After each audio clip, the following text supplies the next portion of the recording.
Welcome to the AbleToServe Podcast, where we discuss disability inclusive appointments within Nigerian political sphere. This podcast is brought to you by TAF Africa and funded by the Makoto Foundation. I'm Gloria Etek. When we talk about inclusion, we're saying that everyone, no matter their abilities, has something valuable to offer. Having persons with disability actively involved in government means we benefit from a range of viewpoints that we might have missed before. Diversity in government helps create policies and programs that understand and address the challenges faced by everyone, including persons with disabilities. It's not just about recognizing their rights, it's about understanding the unique values they bring to decision making. The positive effects of inclusion go beyond government. When persons with disabilities hold influential positions, they become role models for others facing similar challenges. This breaks down stereotypes and encourages persons with disability to pursue their goals in different areas. Throughout this series, we'll be speaking with individuals who have faced and overcome challenges, policymakers shaping the landscapes, advocates driving change, and many more. Each episode will bring you closer to the stories that matter. In today's episode, we'll be having an in-depth conversation with Mr. George on the topic, the significance of including persons with disabilities in governance for a more inclusive and representative government. Good afternoon, Mr. George. Good afternoon, Gloria. So, George, yeah, can we meet you? Tell us about you and what you do. My name is George Dominikamwe. I'm the Assistant Program Manager at TAF Africa. Very well. Nice to meet you. Mr. George, how does the inclusion of persons with disabilities in governance contribute to a more inclusive and representative governance? Okay, so what it does is it brings about diverse perspectives, and of course it helps in a comprehensive understanding of societal needs, and of course creating policies that address all those needs of the citizens. So this diverse perspective enrich decision making process, and we get better decisions at the end of the day. And of course, policies that are all inclusive, policies that address the concerns of every citizen are created or developed. Fantastic. Can you share examples of successful initiatives where persons with disabilities have played significant role in shaping government policies? Okay, so for example, I want to look at New Zealand. Okay. In New Zealand, disability advisory groups actually actively contribute to policy development. And of course, that is making an input and impacting policies. Aside policy development, and when it comes to also implementation, in Nigeria, I can give an example. There is this group, ABDA. They call them ABDA. It is actually an association of persons with disabilities who are applicants, who are job seekers, and they came together. And of course, there is a provision for 5% employment quota for persons with disabilities in organizations. And of course, they decided to take the bull by the horn and then go to various organizations, starting from government organizations. Yeah, and of course, make their cases and advocate for the employment of persons with disabilities within those organizations. And of course, they achieve results. Of course, persons were employed at Fund, which I'm aware of, and other organizations. So, of course, these are initiatives, apart from policy development, of course, even making sure laws are implemented, to the level. So, of course, these are some examples of initiative that was society. And of course, let me also mention, even the Disability Act, that's the Prohibition Against Discrimination Against Persons with Disabilities Prohibition Act 2018. I remember vividly before it was signed into law. Persons with disabilities and OPDs had to come out and demonstrated, and this speak for themselves. Yeah, this have been passed at the National Assembly, and of course have been transmitted to the president, and nothing was done about it. So immediately after that, that rally, that demonstration, I mean, it was signed into law by President Buhari. Now we have the Discrimination Against Persons with Disability Prohibition Act 2018. So quickly, do you feel there are challenges that are being faced by persons with disabilities in governance?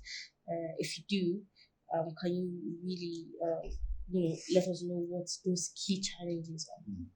Yes, of course. When we talk about disability, of course, you know that that is associated with quite a number of challenges. Yeah.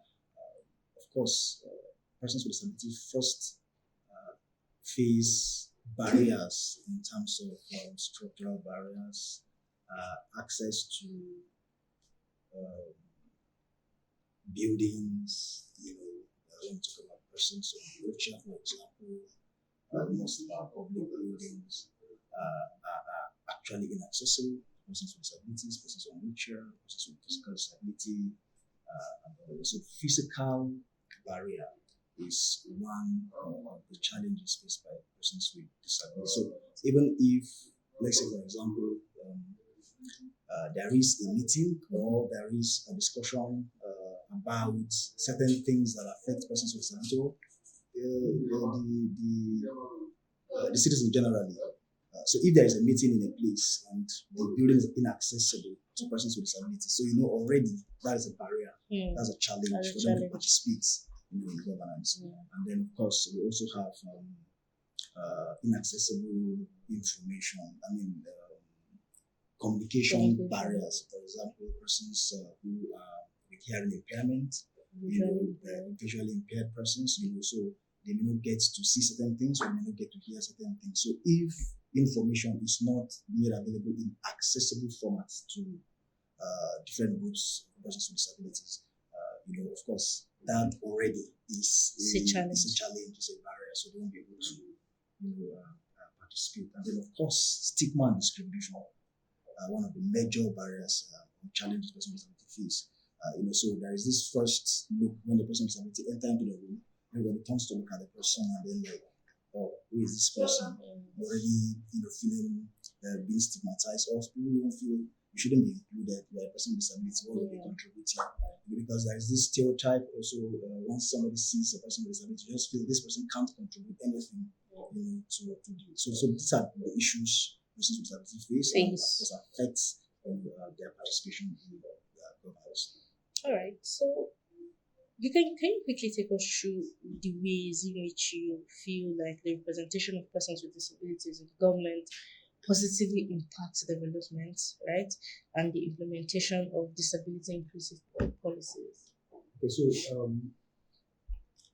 when persons with you're talking about persons with disability represented in governance, all right? So so when persons with disability are represented, that means you have persons with disabilities who are parts of the system, either as member of committees or as appointed as ministers or in whatever capacity, but they are there. What it does is that it brings a first-hand understanding of issues that has to do with disabilities. It helps, for example, let's say you have persons with disabilities who are ministers and they are cabinet members. So imagine during a cabinet meeting, so when issues are being discussed, so a person with disability who is there, who have first-hand experience of disability, so will make meaningful contribution and influence policies. Do you get, so that is how it will impact. So you cannot be there talking for persons with disabilities when you are not a person with disability. So you may not really understand certain things, certain challenges that persons with disability go through. So when you have persons with disability there, what it does also is that it also boosts confidence. It makes persons with disability have more confidence in government.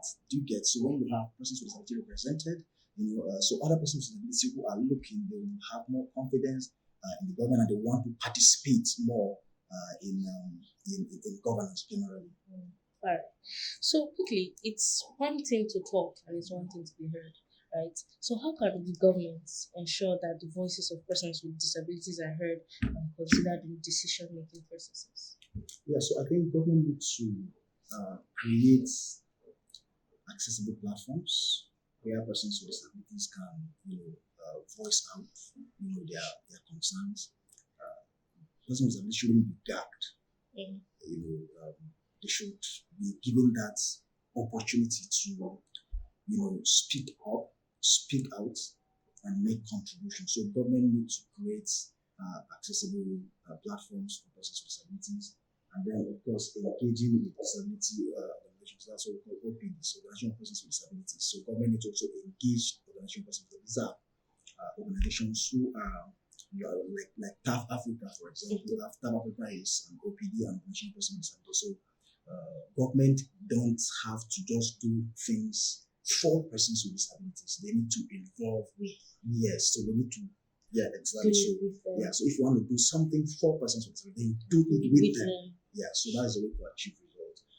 So there's a need to engage OPDs who have been working with persons with disabilities and who have been working in the disability space. So by so doing, government will be able to get a lot of inputs that will help in policy design, whether at the executive level or legislative or even judiciary. So government at all level and government in all the arms of government, it's important that persons with disabilities, are engaged, OPDs are engaged, and then again, of course, it's important to incorporate inclusive practices in public consultations. So for everything government is doing, just like I said, it's important to incorporate, inclusive practices in anything. Let it become a culture. I mean, this is the way we do things. So whatever you're going to do, you have to also have that disability lens. Have a disability also approach. Let it be all inclusive. Now, I want to say all inclusive. It's not just persons with disabilities, women, every other vulnerable groups that could be easily forgotten. All right, so let's have that kind of approach. So by so doing, every citizen is carried along, and every citizen concerned are addressed. As government. So I feel that's the way. We all believe that the media is a very powerful tool, right? Now, how do you think the media can play a role in promoting the inclusions of persons with disabilities in government and raising awareness about their contributions? Okay, I think for the media, it's important to highlight success stories. Yes. What are those things that persons, or let me say, generally persons with disability look like seen as people who only see the disability. We don't see the ability. Yeah, we don't see what they can do. So in a way, already there is a narrative out there making it look like persons with disability don't have the capacity to contribute to governance. But it's not so. So media can come in here highlighting success stories. Looking at even personalities, persons with disabilities who have have succeeded in their various fields of endeavor. Showcase what they have done or what they are doing, so that people can see and like, oh wow, so persons with disabilities can do this. So let me give an example. I am an amputee. I'm a person with disability, and the first thing you see about me is that you see a person with disability, but you may never believe it that I can ride a bicycle. All right, so I can ride a bicycle very well, and I learned how to ride a bicycle with one hand. Okay, I can't swim. So a couple of things I can do. So you won't believe. So if these things are highlighted, people may tend to think that they have limited abilities. Persons with disability are limited. They can't do things, and they are not competent enough, or they can't do certain things. But it's not. So it's important to highlight success stories, and then of course we need to showcase diverse perspectives. All right, enough of the stereotyping. Let's showcase diverse perspective. Let's get inputs from different quarters, so that we can have a balanced society, so that people can know that yes, you don't have to stereotype people. You don't have to put people in a box and then conclude that such as this person cannot do this or cannot reach this place, and all of that. And again, of course, the media is a very powerful tool, in achieving disability inclusion in all aspects of life. And I feel that it's important that the media challenge stereotypes. All right, come out and challenge it, with evidences, bringing up people on board, just like we said. For example, showcasing people who have succeeded, in certain things, who are persons with disabilities, and then challenge certain beliefs about disability. Okay, so now in governance in Nigeria, right? We are seeing that they've advocated and put into law that we have at least 5% representation of persons with disability. So, what do you think advocacy groups and civil society organizations can play in? What role can they play in advocating for a greater representations of persons with disability in governance? Okay, so I think one of the key things that CSOs and other groups can do is in creating awareness. You just mentioned the Disability Act, talking about 5% employment for persons with disabilities. So, how many people are aware? How many organizations are aware that there is a law? There are places we go to, they don't even know about the Disability Act. Do you think the reason why they don't know about this Disability Act is because it didn't get to them, or it's not in the language in which they understand? Okay, so or it's not being broken down into simpler versions? Okay, so yes, there is a point on simplifying, the provisions in the Act. TAF Africa have done that. We have a similar version of this Discrimination Against Persons with Disability Act 2018. Of course, we can only do as much as we can. So we are limited. We can't possibly reach everyone. But then, in our own bits, we are doing what we can to ensure that this message reaches everyone. But the first thing is, even the bill, even the act itself, how many people are even aware that it exists? Do you get? And then, and if they are aware, how many people know the provision? Do you understand? So that is where awareness creation comes in. So we need to create the awareness. CSOs can create awareness. They can infuse awareness creation on the provision of the act and other things that happen with disability in their programming, so that this message can be pushed throughout the nation. And then of course policy changes, certain things. So even the Disability Act we're talking about right now, there are certain omission or certain gaps that needs to be addressed. So of course, CSO can also push for amendment of the act to ensure that certain things that are not clear are clearly captured, and then of course provide platforms also for the voices of persons with disabilities to be heard. So CSOs can also provide platforms, opportunities for persons with disabilities to really come out and speak up. And I must say, quite a number of CSOs and other organizations are doing that, but just like Oliver Twist, we'll ask for more. Yeah, so more need to be done because there's so much more that needs to be done. Yeah. So, do you think there are global best practices or models for inclusive governance that other countries can learn from and adapt to in specific context? Okay, yeah. In Canada, there are accessible Canada acts. Is one thing. You'll agree with me that the Western world have gone far in terms of disability inclusion, such that there are certain things that you don't need to ask for or beg for. You don't need to advocate. It's provided. Do you get? So they have the enabling laws, and then of course they also have the practices. And these things have been implemented. It's not just about having the laws and then just keeping it somewhere. But these things have been implemented. Of course, they may not be all perfect, but at least they have really gone far in terms of disability inclusion. For example, now in the UK, when there is vacancy, persons with disability are encouraged to apply. Not just encouraged to apply, but they are even asked what are the things they will need in the application process that need to be provided for. So they make all those provisions, make accommodation, reasonable accommodation for persons with disability to be able to apply. So creating equal opportunity for persons with disability to compete with other applicants. So these are things that I think we need to other countries and need to learn. Yes, and then there is this access to work scheme in the UK.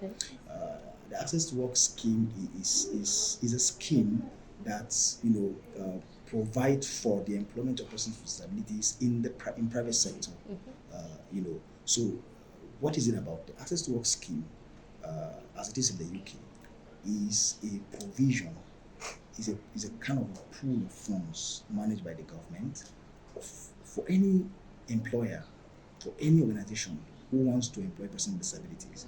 They ensure that you don't incur any extra cost as a result of employing a person with disability. For example, if you are employing a visually impaired person, there will be need for screen reader for the person to function effectively, and that can be very expensive. And so this kind of scheme provide for such assistive devices so that persons with disability that are employed are being taken care of by this fund, so that the organization does not have to incur an extra cost. And so by so doing, you are encouraging organizations, companies to employ persons with disabilities. And I must say that is what we are also working on in Nigeria today. Our economic empowerment. There's a project we're working on, and of course we're considering also having such a scheme in Nigeria, and then the government will also fund it so that organizations who are willing to employ persons with disabilities won't have to bear that extra cost. The scheme will take care of that, and then they just go ahead and employ persons with disabilities. Very well then. So how do you think the integration of technology and accessible platform enhance the political participation of persons with disability? Okay, it is important to have information in various formats. Okay. All right. So when you have information in various formats, and what will help us to achieve that? Technology. All right. For example, now you have websites that have accessibility features, that enable persons with disabilities to also browse through the website, get information, as the case may be, depending on their kind of disability. And so that's what technology is helping us to achieve. And in fact, when it comes to election, you will see that for persons with disability to participate in what technology will help us achieve is, for example, with technology we can do what do you call it, remote electronic voting, and that can even be achieved remotely. So one of the challenges persons with disability have is mobility. Moving from one place to another is a challenge for any person with disability. All right. So, and if that is a challenge already, for example, if you have a person with disability who have to go out and vote, and then there are security issues, that would be a concern already. Yes. We conducted a survey to find out why some people didn't want to go out to vote, and they said they are concerned, they have security concerns. So if they go out and something happens, what happened to them? And of course, if there is violence now, or if there is any security breach, everybody will just think everybody will remember any person. So you are left there alone. So that is a challenge. So if we have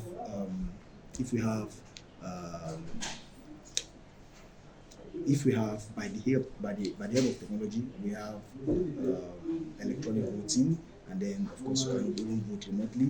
I mean, that would be fantastic. So a person can just sit at home and then cast his votes. So by so doing, the person will be able to participate without any hitches or any challenges. So for me, I think these are the things technology can help us achieve. Well, so Mr. George, it has been an interesting conversation with you so far. I don't know if you have any last word for our listeners. Okay, yeah. So, listeners out there, I wanted to know that disability is not inability, and persons with disabilities are not liabilities. So it's important to support persons with disabilities, create an enabling environment for persons with disability in our homes, in our places of work, and everywhere, to ensure that persons with disability are able to contribute their part to governance and in every other area of life. All right. So thank you very much.